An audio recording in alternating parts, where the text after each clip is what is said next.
Hey guys, it's Dave Washburn again with the Kern County Fellowship of Christian Athletes, bringing to you another episode of Deep Thoughts with Dave. Hey, I just wanted to share a quick verse with you that I stumbled on probably a couple years ago, just reading through Philippians, my favorite book to read and to study. And I'd never really recognized it before, always kind of associated Philippians with a few other verses. But I'm going to read to you today Philippians 1:20 and 21, and just share a few thoughts on that and then let you go, and hopefully this challenges you. But Philippians 1:20, and I'm reading out of the Christian Holman Standard Version. So my eager expectation and hope is that I will not be ashamed about anything, but that now, as always, with all boldness, Christ will be highly honored in my body, whether by life or by death. And verse 21 says, for me living is Christ and dying is gain. So I wanted to challenge you guys, one, before I go any further, but if you don't have a study Bible, I really recommend you get one. I recommend the Christian Holman version, and I actually have the Christian Holman Study Bible that I love. It's got great notes in the bottom of it. But I want to just pick apart this verse real quick. This is Paul writing from prison, and he's writing it to the church at Philippi.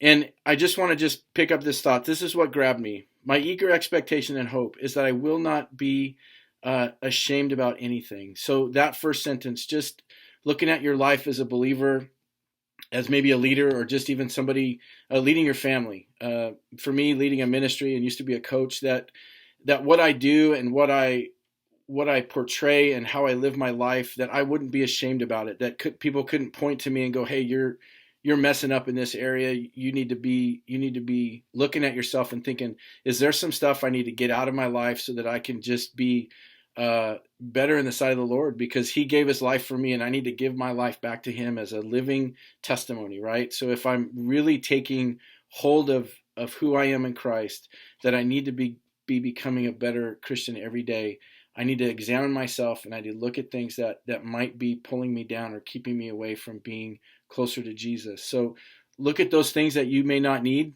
things that may be stumbling blocks for you, and try to identify them and remove them, so that you don't have anything to be ashamed of in your life.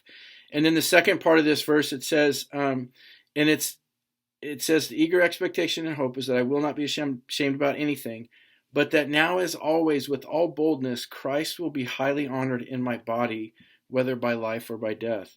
And this idea that Christ would be honored in our body, Paul's body, it's not his physical body, it's referencing his life on earth. That as he lives his life as an apostle, and as he establishes churches and as he ministers to these churches to make them stronger, that Christ would be honored in his earthly life and the things that he does with his life. So for me, looking at just personally things that I need to be doing with my life that would bring honor to God, and that as I live out my life, that it would bring honor to him, that people would know that I serve God, and hopefully they would be drawn to him because of how I live. And the challenge is just for you too, is how you live. May people look at you in such a way that you draw them to Christ, and that in that life that you live on this earth, that Christ would be highly honored in what you do.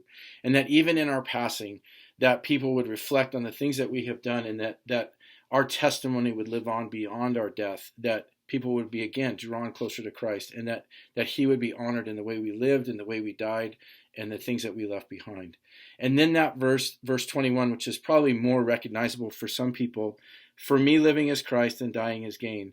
It's just referencing again what he's talking about, that earthly life, that we serve him and that God would be honored in it. But it's that challenge that as we live out our life on earth, that it needs to reflect Christ. And hopefully, again, we live in such a way that we testify about him and what he's done, and that we speak life into people.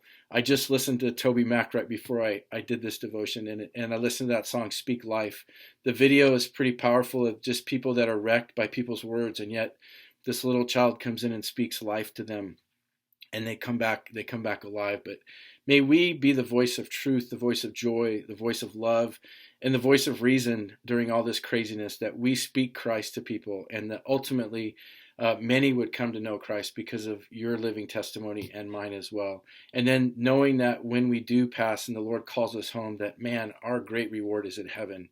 It's not on earth. It's not in this anything that the earth can provide us. Our joy and our completion comes with knowing Christ and then being taken home to be with him for eternity.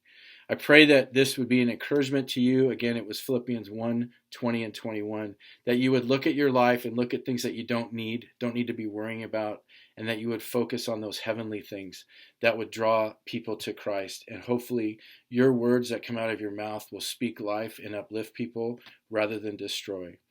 God bless you, and I hope he keeps you safe, and we look forward to seeing you again soon.